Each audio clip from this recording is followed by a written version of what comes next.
रामकृष्ण हरी मंडळी, मी अंकिता तुम्हा सर्वांचं खूप खूप मनापासून स्वागत करते आपल्या आजच्या ब्लॉगमध्ये. तर आज माझ्या मावस सासूंनी मला बटुये तयार करून दिले. कसे बनवले हे बघायचं असेल तर व्हिडिओ शेवटपर्यंत नक्की बघा. खूप जुना आणि पारंपरिक पदार्थ आहे हा.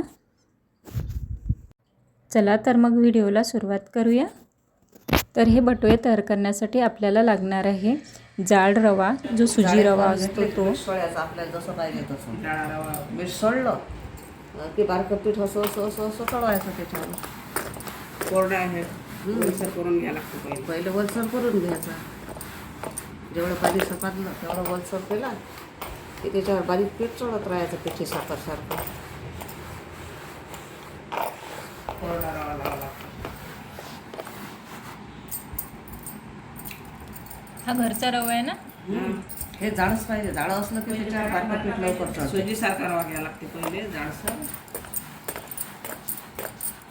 त्याच्यावर वलसर पाहिजे. हे पुरं नरम झालं की मग याच्यावर पिठी साखर चढते. याच्यात हे चपला आहे, घसरते त्याच्यावर. याच्यावर घसरते ना. जेवढा हात फिरत राहिलं, जेवढं हे करत राहिलं तेवढं त्याला आकार येते आणि जाडसर जातात. ओलं झाल्याशिवाय पिठे चढत नाही त्याच्यावर. आधी असं जाडी सोजी घ्यायची, नंतर त्याला कोरडं कोरडं पाणी लावायचं. कोरडं झालं की त्याच्यावर सुकं पीठ सोडायचं. हे कशाचं पीठ आहे? हे गव्हाचं पीठ शेवळीचा रवा आपला याच्यावाला बारीकवाला. त्याच्यानंतर मग गोल गोल गोल गोल गोल गोल करायचं. थोडं थोडं पाणी सोडायचं. मीठ घ्यायचं थोडंसं. त्याच्या आधीच रव्यात मीठ घ्यायला लागतं. मीठ टाकलंय का मग यात? हो टाकलं. थोडंसं पाणी सोडायचं, थोडंसं सुका रवा सोडायचा. तर इथे जाड रवा घेतला, त्यात थोडे मीठ घातले, थोडे थोडे पाणी शिंपडले, त्यावर शेवळ्याचं जे आपलं बारीक पीठ असतं ओलवल्या गव्हाचं ते घालू त्यांनी बटुये तयार करून घेतले.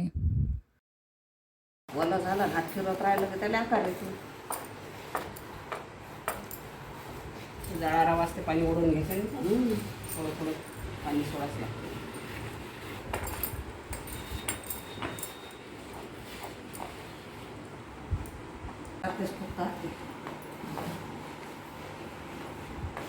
ते गोल गोळे झाले की असं भरून घ्यायला लागते. भरून घेतले की समोरचे आले. आता याने पीठ लावून मग गोल होईपर्यंत हे करावं लागतं. आता पाणी न लावता यायला असं हे करावं लागतं. सुपात अशी गोल होईपर्यंत जेवढी साईज पाहिजे तेवढी गोल करावं लागतं.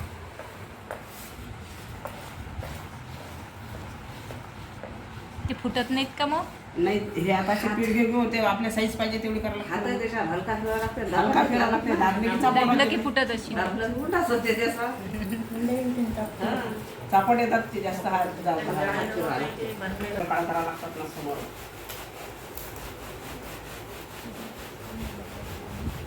असं करायचे. आता जे मोठे मोठे आहेत त्याचे आपल्याला जे साईज पाहिजे समोर आणायचे. त्याच्यावर आणखी कोरडा रवा सोडायचा. आणखी साईज लहान करून घ्यायची.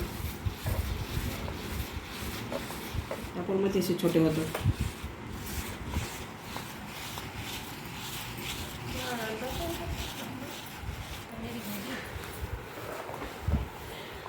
हे झाले की छोटे आणखी असंच हे करून घ्यायला लागतं. आणखी मोठे मोठे समोर घ्यायचे. आणखी समोर मोठ्याला छोटं करायचं. हां, मोठ्याला छोटं करायसाठी कोरडा रवा पाहिजे. त्याची कोरडा रवा करून हलक्या हाताने गोल साईज द्यायला.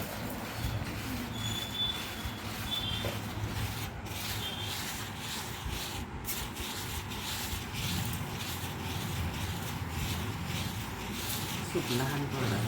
आधी थोडंसं लांब टाकायला येते त्याचं आपल्या गोल करायसाठी. मग कोरडं पीठ करून कोरडं पीठ करून. तर मंडळी तुम्ही बघू शकता इथे असे तयार होतात आपले बटुये. काही सोपं काम नाही आहे हे, पण जेवढे करायला कठीण आहे तेवढेच खायला टेस्टी आहेत. तर हे बटुये आपण रसाबरोबर खाऊ शकतो शेवड्याप्रमाणे. सूप असं पाहिजे द्यायचं. हे सूप यासाठी असं पाहिजे की याला खालून हे येते ना, त्याच्यावर घसरून साईज बरोबर होते याची. अशी जास्त जाड असली तर मग शिजून जास्त जाड होतात. मीडियम साईज ठेवली बरोबर होते. हे बरोबर झाले. हे माझ्या याच्यात बरोबर झाली का? जास्त लागत नाही, चव चांगले लागते. शेवळ्या आपले हे सरगुंडे शेवळ्यापेक्षा चव चांगली येते. माझ्या घरी 3ऱ्या वर्षाचे आहेत, अजून जशीचे तसेच आहे. हलका हलका असा हे करावं लागतं. हे समोरचे तयार झाले आता. याच्यात काढता का चाळणी? यातलं पीठ करून गाळून घ्यायला या कोपरातच जागे. म्हणजे सोपी जाते. हे आपल्याला साईज अशी गाळून घ्यायची, बारीक काढून टाकायचं. असं काही नाही, एकदम बारीक असले ते मस्त शिजतात. एकदम शेवट्यात आपला रवा संपला समजा, याच्यापेक्षा जाळी असली तर चालेल. जसे आपण याच्या रसात हे तयार होतात. याच्यापेक्षा आता आहे, आता हे चाळणी थोडीशी बारीक आहे. याच्यापेक्षा जाळ करायची असली की थोडंसं कमी. आता थोडंसं आता कमी पाणी पाहिजे. आणि पहिल्यांदा रवा असले ते जास्त पाहिजे. आता बिलकुल कमी पाहिजे. सर्व इकडून मिसळून थोडीशी साईज मोठी करून घ्यायची. लोणचं देऊ नये, हे देऊ नये, बटू आलंच आम्ही. आता युट्यूबच निघालं. आता हे देऊन आता आमच्या इथं सगळ्यापासून लोणचं आईच घालते. हे फळं नाही करावं लागेल. 3-3, 4-4 किलोचे सरगुंडे, बटुळे 5-5, 10-10 किलोचे मोठे मोठे. याला काही नाही, 1 किलो रवा असला ना की त्याच्यावर 3-4 किलो रवा लावता येते. आता हे बारीक होतात ना, हे आता रव्याचं काम नाही. हे बारीक झालं की याच्यावर पूर्ण लावता येतं. रवा घेतला असेल ना घोड्याला? हो, हे घेतले ना जाळं आपली सोजीसारखा.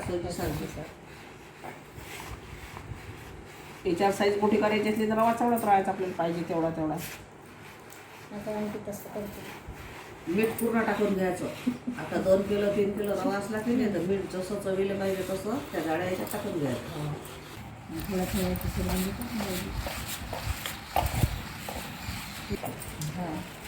झाले चांगले. काम नाही, जेवढा वेळ असला तेवढा त्याने जेवढी साईज दिली तेवढी गोल होती. बारीक पडून टाकायचं आणि वळ घालून द्यायचं.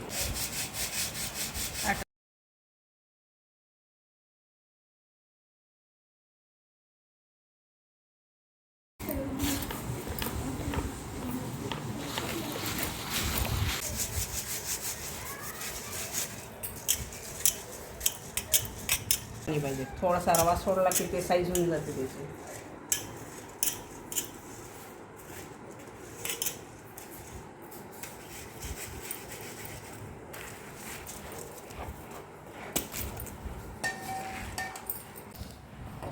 आता हे चिटकत नाही ते खाली, याला पटकन रवा लागते. आता असं मोकळं घेतलं की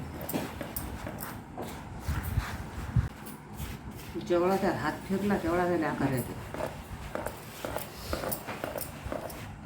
हे असे झाली की पटकन तयार होतात. आणि नाही हे आला तसं गाळून घ्यायचा आणि पटकन हे करायचे, असे तयार होतात पटकन. रवा असते बारीक, त्याचाही चालत असेल ना?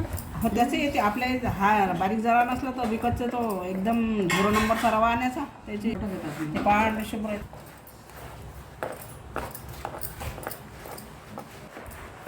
एकदम बारीकवाले कडक होतात. ते वायाने ते शिजवता येतात, फक्त ते कमी पाण्यात शिजवायला. तर मंडळी, येथे आपले बटुये बनवून तयार आहे.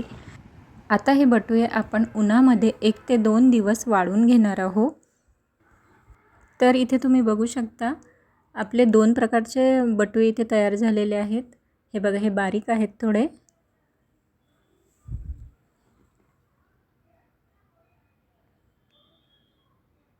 आणि हे जाळे आहेत. तर मंडळी, आजचा व्हिडिओ तुम्हाला आवडला असेल तर व्हिडिओला एक लाईक करा, शेअर करा आणि चॅनलवरती नवीन असाल तर चॅनलला सबस्क्राईब करायला विसरू नका. भेटूया अशाच एका नवीन व्हिडिओसोबत. तोपर्यंत बाय.